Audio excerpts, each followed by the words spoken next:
Hello everyone, welcome to our YouTube channel Chemistry Academy. Myself Jitendra Chaudhary. Last class में हम general organic chemistry की बात कर रहे थे और जनरल ऑर्गेनिक केमिस्ट्री का हम सिलेबस डिस्क्राइब कर चुके हैं. ठीक है, अब आज से उन्हें डिटेल में पढ़ेंगे. तो हम बात कर रहे थे GOC. आज हम स्टार्ट कर रहे हैं general organic chemistry lecture second. और लेक्चर सेकंड में लास्ट क्लास के आगे का हम स्टार्ट करते हैं. लास्ट क्लास में मैं फिर से रिपीट कर देता हूं. लास्ट क्लास में हमने पढ़ा था कि अपने पास ऑर्गेनिक केमिस्ट्री के अंदर ऑर्गेनिक कंपाउंड सबसे पहले पढ़ेंगे. इसके बाद हम पढ़ेंगे एलिमेंट. ऑर्गेनिक कंपाउंड के अंदर कौन कौन से एलिमेंट आते हैं उनकी बात करेंगे. उन एलिमेंट का इलेक्ट्रॉनिक कॉन्फ़िगरेशन क्या होता है उसकी बात करेंगे. इलेक्ट्रॉनिक कॉन्फ़िगरेशन के बाद एलिमेंट के वैलेंसी क्या होगी उसकी बात करेंगे. इसके बाद इनकी फॉर्मल चार्ज है अपने पास में, मॉलिक्यूलर स्ट्रक्चरल फॉर्मूला है इसका अपने पास में. ठीक है, इसी तरह फिर इसकी आइसोमेरिज्म है अपने पास में, इसको देखेंगे. केमिकल मैकेनिज्म है इसकी बात करेंगे, एटसेट्रा. इन सब की हमने बात की थी. ठीक है, इसके बाद हमने कुछ फंक्शनल ग्रुप देखे थे, ये देखा था. और फिर उसके बाद हमने बात की थी कि कार्बन के टाइप क्या है. तो आज हम इन्हें डिटेल में देख रहे हैं. और सबसे पहले हम बात कर रहे हैं ऑर्गेनिक कंपाउंड.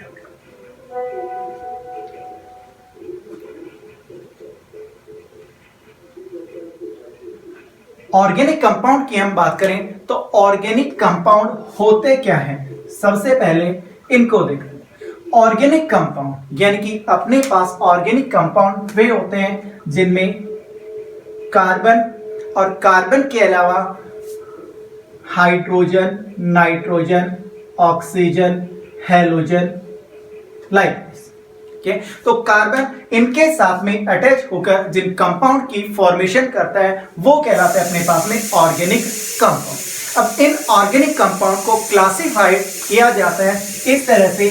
ऑर्गेनिक कंपाउंड को 2 पार्ट में क्लासिफाइड करते हैं. ठीक है, फर्स्ट अपने पास में एक है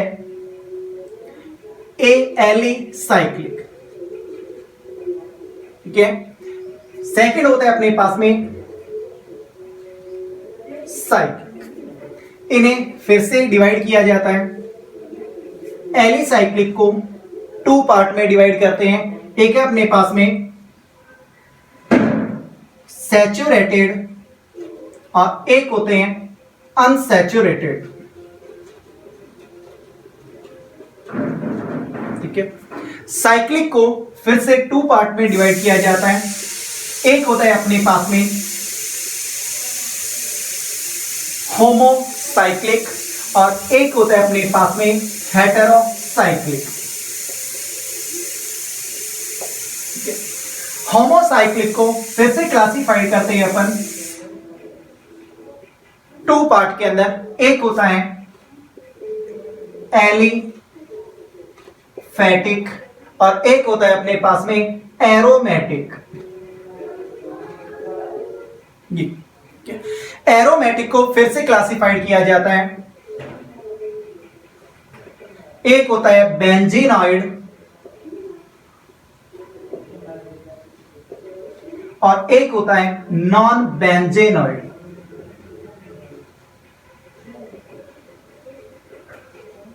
ठीक है, अब इन्हें देखते हैं कि ये अपने पास में कौन से कंपाउंड होते हैं. तो ऑर्गेनिक कंपाउंड की हम बात कर सकते हैं कि ऑर्गेनिक कंपाउंड क्या है अपने पास में, यानी कि कंपाउंड जिसमें carbon, hydrogen, nitrogen, oxygen, halogen इनके साथ मिलकर के जिन कंपाउंड की फॉर्मेशन करता है वो कंपाउंड होते हैं अपने पास में ऑर्गेनिक कंपाउंड. ठीक है, इसके बाद ऑर्गेनिक कंपाउंड को 2 पार्ट में क्लासिफाइड किया है अपन ने. एक है अपने पास में एलिसाइक्लिक और एक होता है साइक्लिक. ठीक है, एलिसाइक्लिक को हम ये भी कह सकते हैं ओपन चेन ऑर्गेनिक कंपाउंड और साइक्लिक को हम कह सकते हैं क्लोज्ड चेन कंपाउंड. ठीक है, क्या होते हैं, जैसे नाम से ही पता लग रहा है अपने को, ओपन चेन, यानी कि जिनके अंदर जो अपने पास में सीरीज के कोई भी एटम है, कार्बन एटम है अपने पास में, वो आपस में अटैच नहीं होने चाहिए, या हम ये कह सकते हैं कि इसके अंदर किसी भी प्रकार की कोई रिंग उपस्थित नहीं होती है। रिंग का मतलब यानी कि अपने पास कोई भी वलय उपस्थित नहीं हो, वो सभी आते हैं अपने पास एलिसाइक्लिक के अंदर। जैसे हम एग्जाम्पल की बात करते हैं, ये अपने पास में इस तरह से कोई कंपाउंड है, या हम ये कह दें CH3 CH2 CH3 है, ये कह दें हम, ये अपने पास में कोई कंपाउंड है, ठीक है। तो ये अपने पास में सभी क्या है, इनमें किसी भी प्रकार की कोई भी रिंग प्रेजेंट नहीं होती है, तो ये सब क्या है अपने पास में ओपन चेन, या इन्हें कहा जाता है एलिसाइक्लिक कंपाउंड, ठीक है। इसके बाद इसे एक पार्ट होता है साइक्लिक कंपाउंड। साइक्लिक कंपाउंड यानी कि नाम से ही पता लग रहा है क्लोज्ड चेन, यानी कि यहां पर कोई भी अपने पास कार्बन की चेन है वो क्लोज्ड होगी, यानी कि एक रिंग की फॉर्मेशन करती है, यानी कि इनके अंदर कोई ना कोई वलय उपस्थित होती है। और वलय के लिए हम यदि एग्जाम्पल की बात करते हैं तो एग्जाम्पल जैसे अपने पास में ये है जाना पहचाना बेंजीन है अपने पास में, ये है, यानी कि यहां पर अपने पास रिंग प्रेजेंट होती है, ठीक है। अब यहां पर अपने पास एलिसाइक्लिक को फिर से क्लासिफाइड किया जाता है टू पार्ट में। एक होता है अपने पास में सैचुरेटेड एलिसाइक्लिक ऑर्गेनिक कंपाउंड, और दूसरे होते हैं अनसैचुरेटेड एलिसाइक्लिक ऑर्गेनिक कंपाउंड, ठीक है। क्या होते हैं तो देखिए, यहां पर हम ये पढ़ के आए हैं, 10th क्लास में भी पढ़ा है कि संतृप्त और असंतृप्त, इन्हें कहते हैं संतृप्त और इसे कहा जाता है असंतृप्त, ठीक है। और 10th क्लास में हम पढ़ के आए हैं कि अपने पास सैचुरेटेड के अंदर ऐसे ऑर्गेनिक कंपाउंड आते हैं जिसमें कार्बन कार्बन के बीच एकल बॉन्ड प्रेजेंट होता है, यानी कि एल्केन रूपी जो कंपाउंड होते हैं उनको हम किस में रखते हैं, सैचुरेटेड में रखते हैं। और अनसैचुरेटेड या हम ये कहें कि असंतृप्त हाइड्रो, ये असंतृप्त ऑर्गेनिक कंपाउंड ये क्या होते हैं, यानी कि जिनके अंदर डबल बॉन्ड या ट्रिपल बॉन्ड प्रेजेंट होता है, ठीक है। तो ये क्या है कि अपने पास में, यानी कि इसमें डबल बॉन्ड और ट्रिपल बॉन्ड को क्यों रखा गया, यहां पर सैचुरेटेड यानी कि संतृप्त में सिंगल बॉन्ड को क्यों रखा गया। यदि हम केवल इन्हीं के अकॉर्डिंग डेफिनेशन बनाते हैं तो हम डेफिनेशन कोई भी बना सकते हैं, और उसके अकॉर्डिंग यदि हम कोई भी एग्जाम्पल लिखते हैं तो कोई एग्जाम्पल अपना गलत नहीं होगा। जैसे मैं ये कहूं कि जिनके पास में सिंगल और डबल बॉन्ड प्रेजेंट होते हैं वो सभी सैचुरेटेड में आ जाए, और जिसमें ट्रिपल बॉन्ड है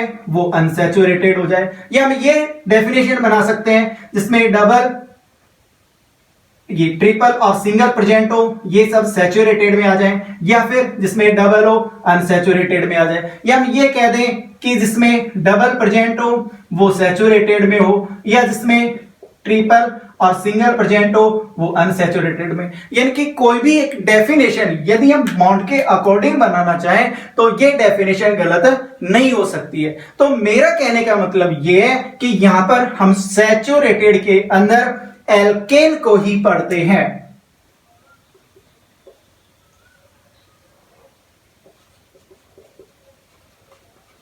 सैचुरेटेड में हम एल्केन को ही पढ़ते हैं, यानी कि जिसमें कार्बन कार्बन के बीच सिंगल बॉन्ड पाया जाता है, जबकि इसके अंदर हम पढ़ते हैं एल्कीन और एल्काइन। ऐसा क्यों होता है, ठीक है, इसकी हम बात करते हैं। तो इसके लिए अपने पास में हम जाते हैं, कुछ शब्द अपने पास में ऐसे होते हैं कि हमने शब्द को देखा, वर्ड को देखा, और उसी से उसकी डेफिनेशन निकल के आ जाती है। जिसमें सैचुरेटेड को हम कह रहे हैं संतृप्त, और अनसैचुरेटेड को हम ये कहते हैं असंतृप्त हाइड्रोकार्बन या असंतृप्त ऑर्गेनिक कंपाउंड। किस तरह से, देखिए यहां पर संतृप्त, देखिए हिंदी के अंदर जाते हैं हम थोड़ा सा, और हिंदी में एक वर्ड पढ़ते हैं हम संधि विच्छेद, ठीक है। तो यहां पर संतृप्त इसकी बात करते हैं तो इसमें सन और साथ में तृप्त आता है अपने पास में ये, और सेम ऐसे ही अपने पास में यहां पे आता है, ठीक है। अब यहां पर अपने पास जब संतृप्त की बात करते हैं तो तृप्त यानी कि कोई अपने पास में तृष्णा होती है अपने को, जैसे पानी की प्यास लगती है, ठीक है, और प्यास लगती है तो यदि प्यासे को पानी मिल जाता है तो क्या है, उसकी प्यास बुझ जाती है, आत्मा तृप्त हो जाती है। हम ये कहते हैं कि ठीक है इसकी आत्मा तृप्त हो गई है, यानी कि ये अपने आप में पूर्ण रूप से हो गया। ठीक है, तो ये हो गया अपने पास में तृप्त। अब इसमें से लगा दिया और अच्छी तरह से मान लो कि अपने पास में 1 गिलास पानी है और बंदे को रिक्वायरमेंट है 2 गिलास पानी की, तो 1 गिलास मिला तृप्त और दोनों गिलास मिल गए पानी के, यानी कि संतृप्त हो गया। ठीक है, अब असंतृप्त का मतलब उसे 1 भी गिलास ना मिले, वही तो हो गया। ठीक है, तो हम यहां पे देखते हैं कि इससे किस तरह से डेफिनेशन निकल के आई। तो अपने पास जो हाइड्रोकार्बन होते हैं, हाइड्रोकार्बन क्या है, कार्बन और हाइड्रोजन से मिलकर जो कंपाउंड बनते हैं, ठीक है, उनको भी इसमें ऑर्गेनिक कंपाउंड में ही देखते हैं। ठीक, तो वो क्या है अपने पास में, तो अपने पास हाइड्रोकार्बन का फर्स्ट जो कंपाउंड होता है वो कंपाउंड CH4, इसकी बात करते हैं। ठीक है, और CH4 में हम यहां पर कार्बन की बात करते हैं। क्यों करते हैं, क्योंकि हम पहले पढ़ के आए ऑर्गेनिक कंपाउंड, जिसे हमने लास्ट क्लास में कहा था कार्बनिक रसायन, और वहां पर अपन ने कहा था कार्बन कि अपने पास कार्बनिक रसायन के अंदर कार्बन उपस्थित होता है, यानी कि ये कार्बन किसी अन्य एलिमेंट के साथ में जुड़ के ऑर्गेनिक कंपाउंड की फॉर्मेशन करता है। तो हम कार्बन की बात करते हैं और कार्बन के बारे में हम जानते हैं कि कार्बन 4 बंध बनाता है। कितने बंध बनाता है, 4 बंध का निर्माण करता है। तो यहां पर जब 4 बंध की बात करते हैं और यहां पे हम देखते हैं एल्केन, इसमें एक कार्बन अपनी चारों वैलेंसी बगैर किसी कार्बन की सहायता के कंप्लीट कर लेता है। ठीक है, जबकि यदि हम बात करते हैं एल्कीन और एल्काइन की, तो इनके लिए कम से कम अपने को 2 कार्बन की रिक्वायरमेंट होती है।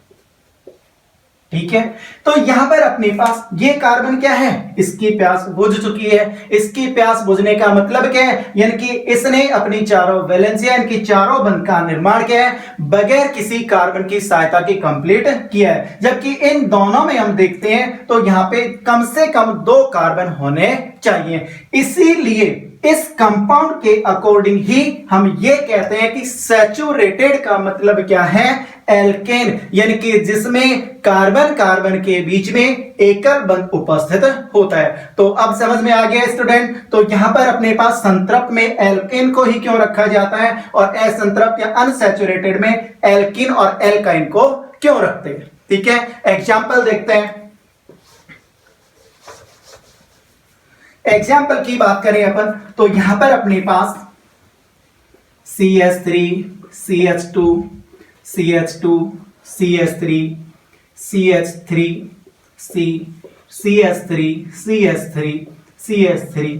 ठीक है, अब इनके नेम क्या होंगे, तो मैंने पहले बताया था कि बाद में अपन देखेंगे, सिस्टम से अपन चलेंगे पॉइंट टू पॉइंट, धीरे धीरे आगे की ओर बढ़ते हुए फिर इनको देखेंगे कि इनका नेम क्या होगा। अभी फिलहाल हम ये देख रहे हैं कि यहां पर कार्बन कार्बन के बीच में सिंगल बॉन्ड प्रेजेंट है, और जब कार्बन कार्बन के बीच सिंगल बॉन्ड प्रेजेंट है तो ये सभी किस में आ गए अपने पास में, सैचुरेटेड यानी कि संतृप्त ऑर्गेनिक कंपाउंड के अंदर आते हैं। ठीक है, एल्कीन और एल्काइन इनकी बात करते हैं, ये किस में आते हैं, अनसैचुरेटेड, असंतृप्त में आते हैं, यानी कि यहां पर अपने पास CH3, CH double bond CH2 double bond present हो गया। हम ये कह दें CH ट्रिपल बॉन्ड CH, हम इस तरह से कह दें ये कंपाउंड क्या है अपने पास में, यानी कि डबल बॉन्ड प्रेजेंट है अनसैचुरेटेड में, इसमें डबल और ट्रिपल दोनों भी प्रेजेंट है तो भी किस में आएगा अपने पास में, अनसैचुरेटेड में आता है। तो अपने पास एल्केन को सैचुरेटेड में,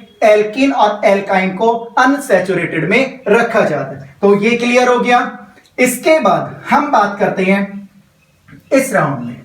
ठीक है, तो यहां पर अपने पास साइक्लिक कंपाउंड को 2 पार्ट में डिवाइड किया जाता है।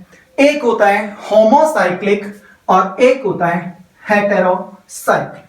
ठीक है, होमोसाइक्लिक इसे हिंदी में कहते हैं हम समचक्रीय। ठीक है, और हेटेरोसाइक्लिक का मतलब होता है अपने पास में विषम चक्रीय।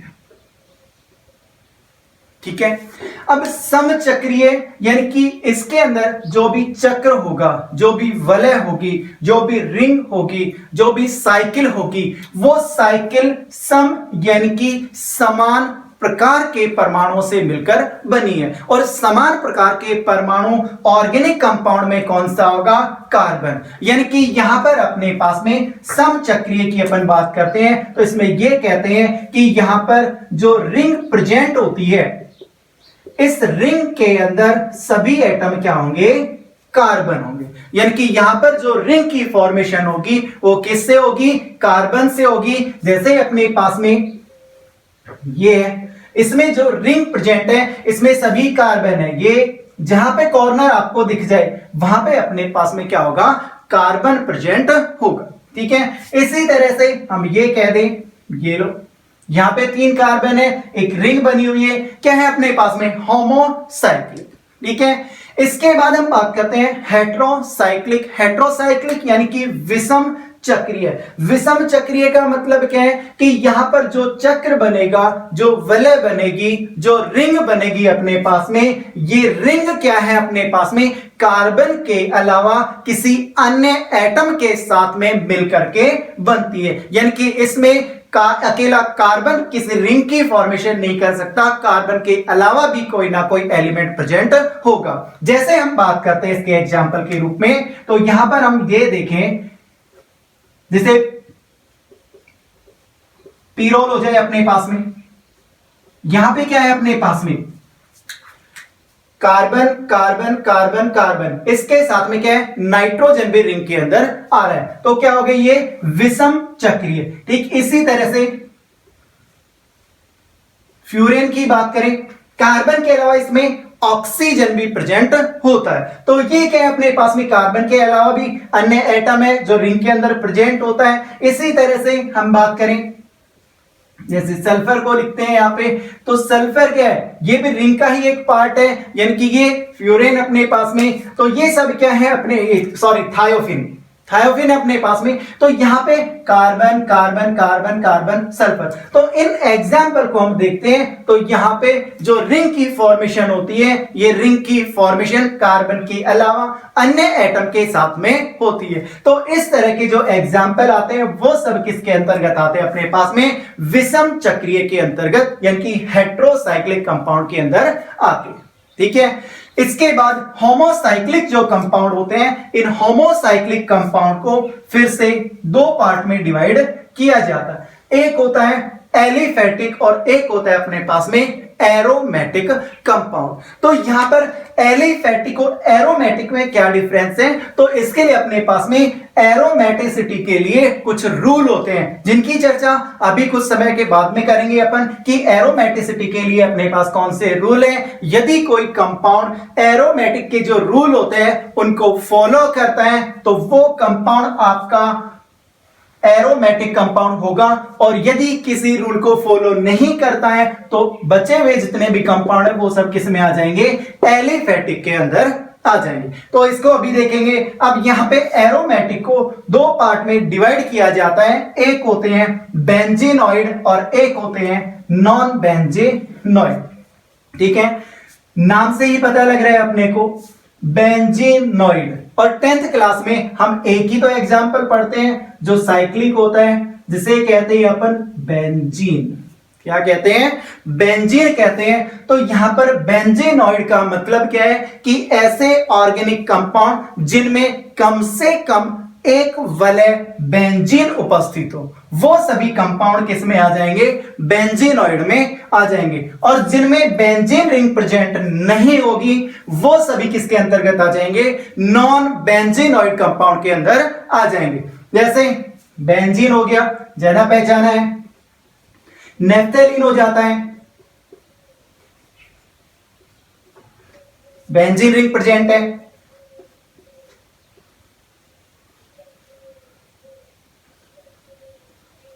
यानी कि ये अपने पास एंथ्रासीन है, यानी कि बेंजीन रिंग इसके अंदर प्रेजेंट है। नॉन बेंजीनॉइड यानी कि जिसमें बेंजीन रिंग प्रेजेंट नहीं होती है, यानी कि इसके लिए हम देखें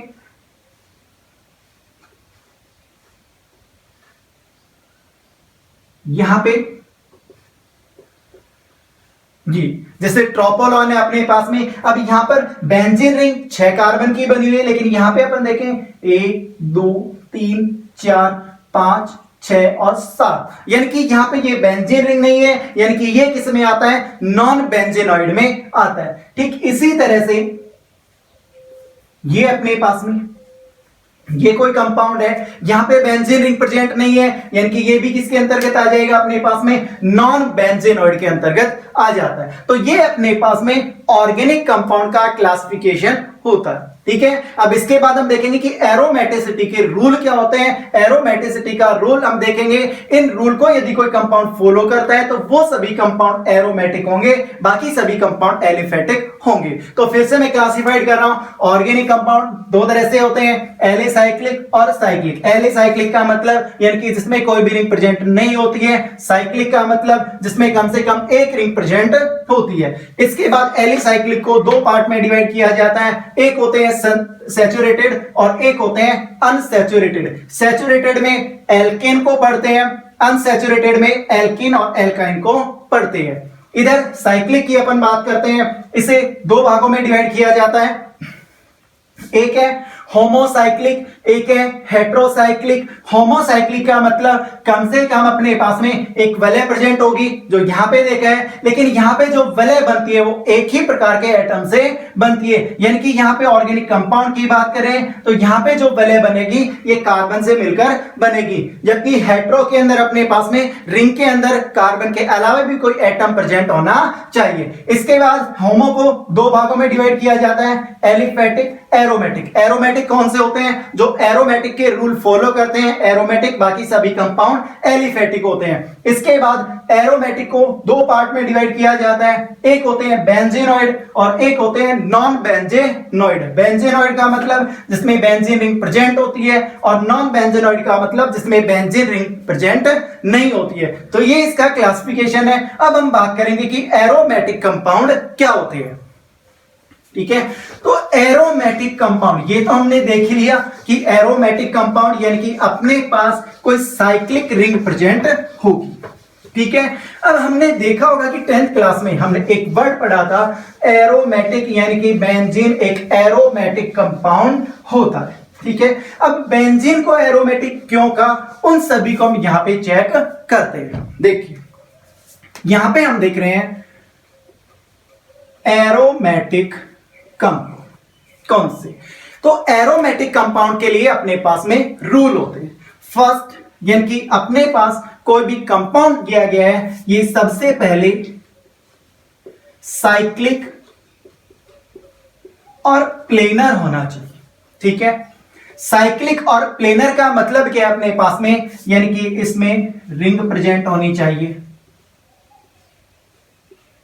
ठीक है, प्लेनर का मतलब क्या अपने पास में, यानी कि इस रिंग के अंदर जितने भी एटम प्रेजेंट हैं वो सभी एक ही प्लेन में या एक ही तल में प्रेजेंट होने चाहिए। कैसे, देखिए तो बेंजीन में हम यदि देखते हैं तो इनऑर्गेनिक में एक छोटा सा पार्ट होता है हाइब्रिडाइजेशन, और हाइब्रिडाइजेशन में हम देखते हैं कि कार्बन यहां पर sp2 हाइब्रिड होता है, यानी कि sp2 संकरित अवस्था में होता है। हाइब्रिडाइजेशन का भी कार्बन का हम चेक कर लेंगे कुछ समय के बाद में, लेकिन फिलहाल हम इनऑर्गेनिक में हमने पढ़ा था, तो एक बार ये मान लो कि यहां पे अपने पास में क्या है कि हर एक कार्बन अपने पास sp2 होता है। और जब sp2 की हम बात करते हैं तो इसका मतलब अपने पास में 3 sp2 हाइब्रिड ऑर्बिटल होंगे, और जब 3 sp2 हाइब्रिड ऑर्बिटल होंगे तो 1 2 और 3, यानी कि ये अपने पास में एक प्लेन बन गया, और तीनों को एक साथ मिलाते हैं यानी कि अपने पास ट्राइगोनल प्लेनर शेप की फॉर्मेशन होती है। तो प्लेनर का मतलब यहां पे ये sp2, ये sp2, ये sp2 है, इधर sp2 है, यहां पे sp2, इधर sp2 और ये आपस में sp2। ठीक है, तो यहां से यदि हम देखते हैं तो एक ही प्लेन में सभी एटम प्रेजेंट हैं और सभी के क्या है ऑर्बिटल भी उसी के अंदर प्रेजेंट है। तो ये अपने पास में प्लेनर स्ट्रक्चर होगी। ठीक है, सेकंड होता है अपने पास में, इसमें सिंगल और double bond step by step, यानी कि 1 बाय 1 होने चाहिए। ठीक है, यानी कि कैसे, देखो यहां पे हम कहें single double single double single double single double single double single double single double, यानी कि एक के बाद एक के अंदर अपने पास में आता है। तो सिंगल और डबल बॉन्ड क्या हो अपने पास में 1 बाय 1 स्टेप के अंदर प्रेजेंट होने चाहिए। ठीक है, इसके बाद नेक्स्ट रूल होता है इसमें कि पाई इलेक्ट्रॉन कंप्लीट रिंग पर डीलोकेलाइज्ड होने चाहिए। ठीक है, डीलोकेलाइज का मतलब क्या है, हम बेंजीन को देखते हैं तो बेंजीन क्या है अपने पास में, हम बेंजीन को ऐसे भी लिख सकते हैं, हम इसी बेंजीन को इस तरह से भी लिख सकते हैं, है तो दोनों बेंजीन ही अपने पास में, वो 3 पाई बॉन्ड प्रेजेंट होते हैं अपने पास। देखिए यहां से ये पाई इलेक्ट्रॉन इधर, ये इस साइड में गए तो ये इसमें कन्वर्ट हो गया, इसके बाद ये इस साइड में गए, ये इधर गए, ये इधर आए तो ये वापस इसमें कन्वर्ट हो गए। ठीक है, तो पाई इलेक्ट्रॉन क्या है, कंप्लीट रिंग पर डीलोकेलाइज होने चाहिए। और नेक्स्ट और इंपॉर्टेंट रूल क्या है अपने पास में, कि अपने पास जो कंपाउंड हकल रूल,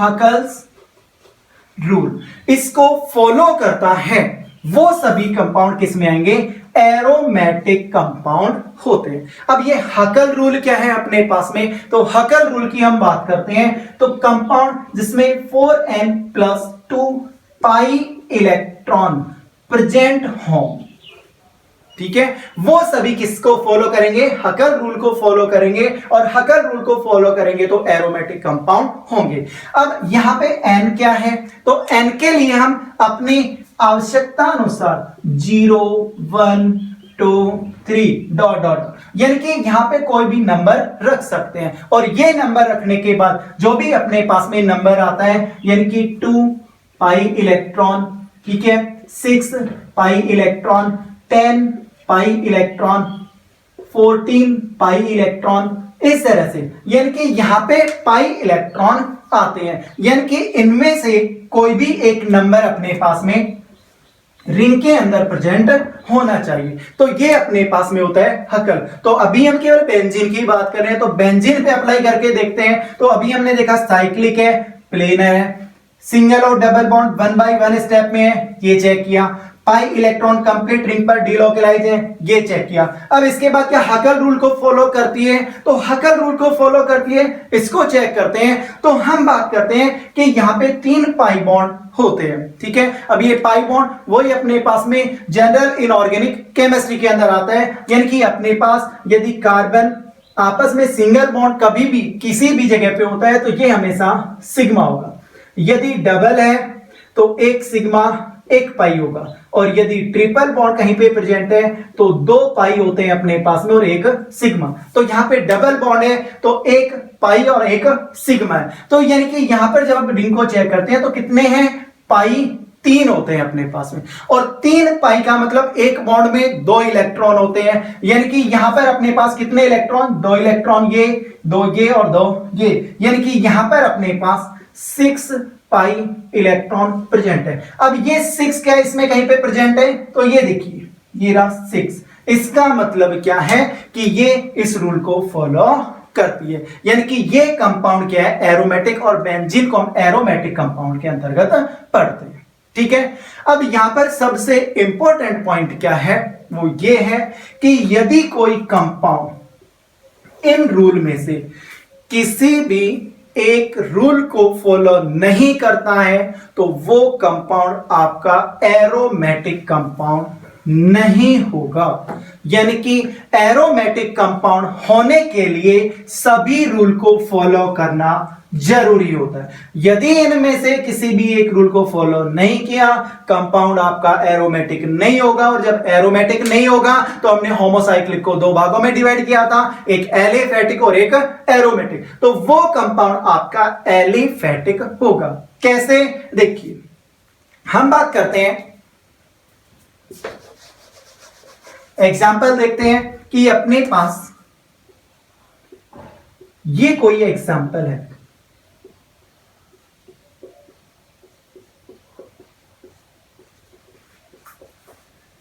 देखो यहां पे अपने पास कंपाउंड प्लेनर है। क्यों है? क्योंकि सभी कार्बन sp2 है। ठीक है, सिंगल और डबल बॉन्ड 1 by 1 स्टेप में है, double single double single double. ठीक है, यहां पे अपने पास पाई इलेक्ट्रॉन डिलोकेलाइज, यानी कि यहां पे अपने पास इस तरह से हम भेज सकते हैं। ठीक है, ये कंपाउंड हकल रूल को फॉलो करता है, तो कितने पाई है? 1 2 3 3 है, यानी कि 6 पाई है। इस रूल को फॉलो कर रहे हैं, पाई इलेक्ट्रॉन डिलोकेलाइज हो रहे हैं, लेकिन कंप्लीट रिंग पर नहीं हो रहे हैं, क्योंकि यहां पे पाई इलेक्ट्रॉन और साइक्लिक ये होना चाहिए। ठीक है, इसका मतलब ये कंपाउंड आपका एरोमेटिक नहीं होगा। ठीक है, इसी तरह से हम बात करते हैं कि अपने पास ये कोई कंपाउंड है। ठीक है, इसको देखते हैं। कंपाउंड साइक्लिक है जी, साइक्लिक है कंपाउंड। ये कंपाउंड क्या प्लेनर है? हाँ प्लेनर है, क्योंकि सभी कार्बन sp2 हाइब्रिड है, प्लेनर भी है। इसके अंदर सिंगल और डबल बॉन्ड 1 by 1 स्टेप में है, तो हाँ double single double single double single double single double single, यानी कि इसमें 1 by 1 स्टेप के अंदर प्रेजेंट है।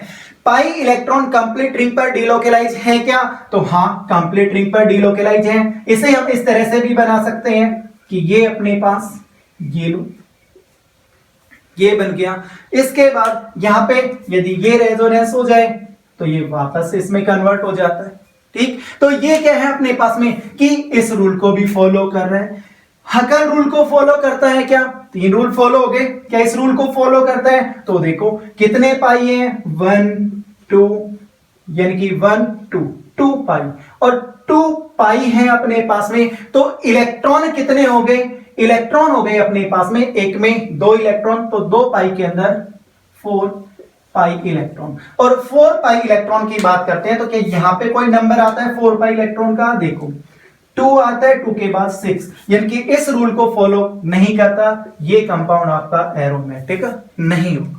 ठीक है, तो एरोमेटिक और एलिफेटिक कंपाउंड समझ में आ गया स्टूडेंट्स। तो यहां पे एरोमेटिक कौन से होंगे? कंपाउंड साइक्लिक होना चाहिए, कंपाउंड प्लेनर होना चाहिए, सिंगल और डबल बॉन्ड 1 by 1 स्टेप के अंदर प्रेजेंट होने चाहिए, पाई इलेक्ट्रॉन का कंप्लीट रिंग पर डीलोकेलाइजेशन होना चाहिए, और हकल रूल को फॉलो करना चाहिए। यदि इनमें से कोई भी कंपाउंड एक रूल को फॉलो नहीं करता है तो आपका कंपाउंड एरोमेटिक नहीं होगा। वो कंपाउंड क्या होगा? आपका एलिफेटिक कंपाउंड होगा। ठीक है, अब इसके और एग्जांपल देखते हैं अपन कि एरोमेटिक कंपाउंड कौन से हो सकते हैं। देखो हम बात करते हैं कि अपने पास जरूरी थोड़ी कि इसी तरह से मिले, बेंजीन टाइप में अपने पास में हो, अपने पास कोई आयनिक स्पीसीज भी या आयनिक कंपाउंड भी प्रेजेंट हो सकता है। ठीक है, जैसे हम बात करते हैं साइक्लोप्रोपीन कार्ब कैटायन की बात करते हैं। ठीक है, तो ये कंपाउंड क्या है आपका? एरोमेटिक होगा या एलिफेटिक होगा? चेक करते हैं। देखिए यहां पे इस कंपाउंड को हम बना सकते हैं, ये इलेक्ट्रॉन यहां पे नेगेटिव पॉजिटिव, ये रेजोनेंस, ये भी बन सकता है, बात एक ही है। ठीक है, यही कंपाउंड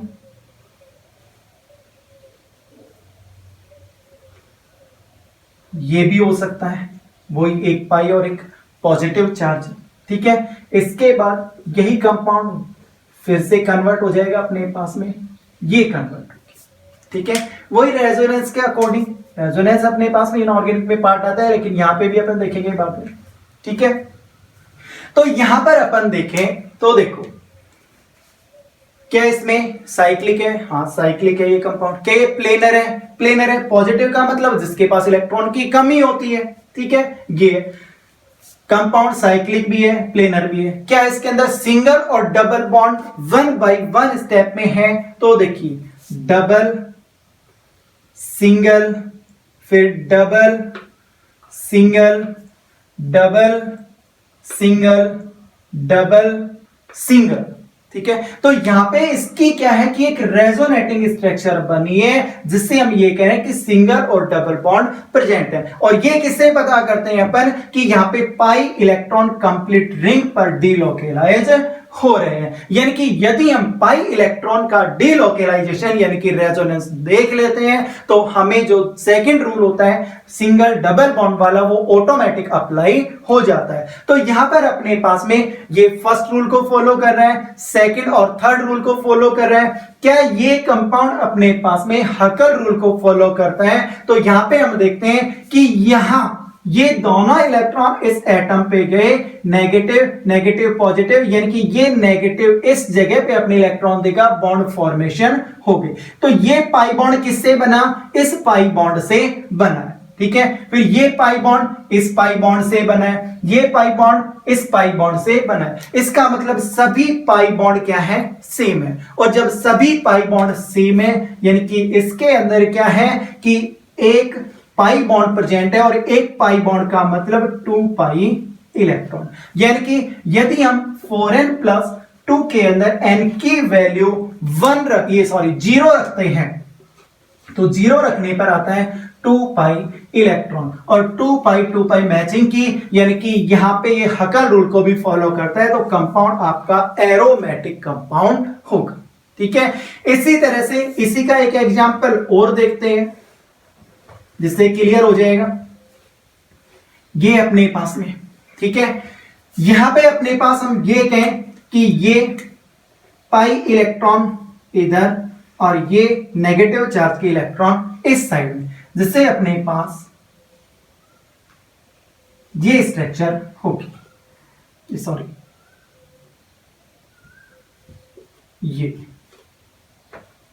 ये होगा अपने पास, ठीक है। फिर इसके बाद नेक्स्ट फिर से रेजोनेंस, यानी कि रेजोनेटिंग स्ट्रक्चर इसकी बनती रहेंगी। तो अपन ने तो बस ये देखा है कि मैंने पाई बॉन्ड को देखना है कैसे। देखो यहां पे अपने पास साइक्लिक है, ठीक है, प्लेनर है कंपाउंड। अब इसके बाद मेन रेजोनेंस है क्या? तो देखिए ये रेजोनेंस, ये इधर आया, ये फिर इधर गया, ठीक है। इस तरह से जैसे इसकी बनी थी, अब यहां पे सिंगल एरो चल रहा था, यहां पे डबल एरो चलता रहेगा, यानी कि ये इलेक्ट्रॉन यहां पे, ये इधर आ जाएंगे, यानी कि नेक्स्ट जो कंपाउंड की फॉर्मेशन होगी ये नेगेटिव, ये आ गया। फिर से हम देखेंगे तो ये इस साइड में, ये इधर आएंगे, तो ये अपने पास में बनेगा वापस, ठीक है। अब यहां पर अपने पास हम ये देखते हैं कि कितने पाई इलेक्ट्रॉन इसके पास में प्रेजेंट होते हैं, उनको चेक करते हैं। तो यहां पे देखिए एक पाई, अब ये पाई के इलेक्ट्रॉन किधर चले गए? एटम पे आए हैं, यहां पे देखो एटम पे है, और यहां पे जो नेगेटिव चार्ज था इसने इलेक्ट्रॉन दिए, तो ये पाई बॉन्ड बना। यानी कि दोनों पाई बॉन्ड जो हैं ये क्या है? डिफरेंट होते हैं। और जब ये दोनों पाई बॉन्ड क्या है? डिफरेंट है, इसका मतलब क्या है कि 2 पाई इलेक्ट्रॉनिक सिस्टम है, 2 पाई बॉन्ड है इसमें। तो 2 पाई बॉन्ड का मतलब क्या हो गया? इसमें एक में 2 इलेक्ट्रॉन, तो 4 पाई इलेक्ट्रॉन हो गया। और 4 पाई इलेक्ट्रॉन का मतलब यदि हम 4n+2 पाई में 0 रखते हैं तो 2 पाई आता है, और यदि यहां पे 1 रखते हैं 4n+2 के अंदर n की वैल्यू 1 रखते हैं तो ये आता है अपने पास में 6 पाई इलेक्ट्रॉन। यानी कि 4 नहीं आता, इसका मतलब हकल रूल को फॉलो नहीं करता, ये कंपाउंड आपका एरोमेटिक कंपाउंड नहीं होगा। तो इस तरह से हमने आज देखा कि ऑर्गेनिक कंपाउंड कौन से होते हैं, किस तरह से इनको क्लासिफाइड किया जाता है, ठीक है। इसके बाद हम एरोमेटिक कंपाउंड कौन से होते हैं ये चेक कर लिया, ठीक है। अब इसके बाद हम नेक्स्ट क्लास के अंदर टॉपिक पढ़ेंगे कि ऑर्गेनिक कंपाउंड के अंदर कौन कौन से एलिमेंट होते हैं, उन एलिमेंट का इलेक्ट्रॉनिक कॉन्फ़िगरेशन क्या होगा, वैलेंसी क्या होगी, फॉर्मल चार्ज क्या होगा, स्ट्रक्चरल फॉर्मूला क्या होगा, ठीक है। Thank you, stay on, be safe.